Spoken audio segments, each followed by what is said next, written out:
Sande Charles with FanRag Sports, joined by Braves prospect Travis Demeritte. Okay, Travis, who would you say you mimic your game after?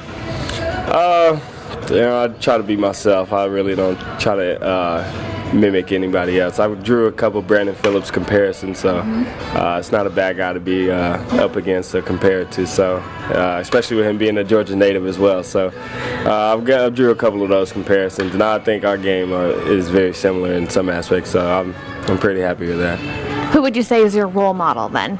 My role model, I grew up an avid Barry Bonds fan. He's my all-time favorite player. He's the reason I wore number 25, and I just love the way he approached the game, and it's a thing of beauty watching him hit. So.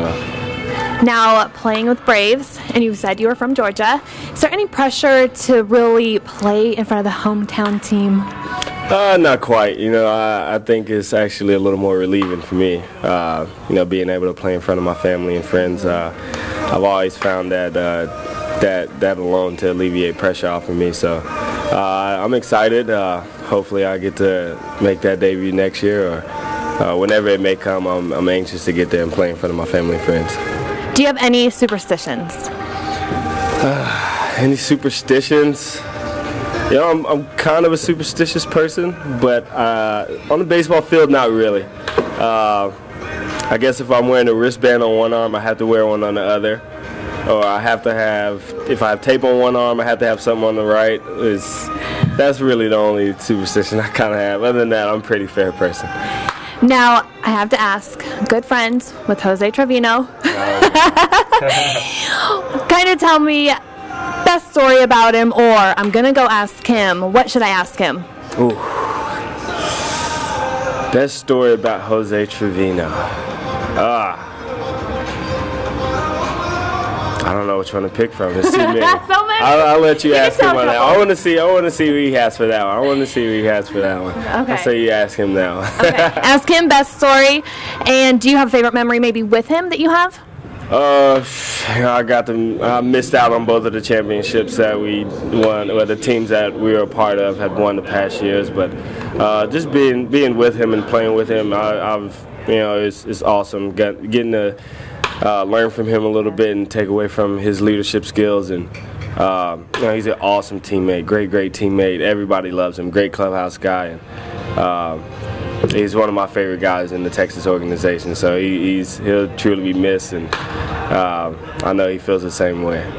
Now, speaking of Texas, you were traded in July. How has that been? How are you getting acclimated? It was a little rough at first. Me being drafted out of high school, kind of having that mindset that I'll stick with Texas forever. Having that shatter just in the middle of a great season, a great run that we were having. It's kind of rough. The camaraderie that we had as a team and that I had with those guys over there is then having to pick up and change all over again. So it was kind of rough for the first week, but the Atlanta Braves organization, they welcomed me with open arms.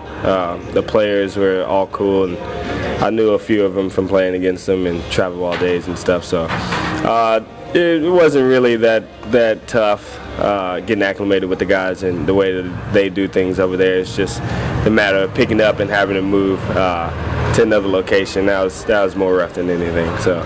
Now talk about when you're with Texas, you played at High Desert. Talk me through, what is it like playing at that stadium? You know what? I'm glad that they're shutting that place down.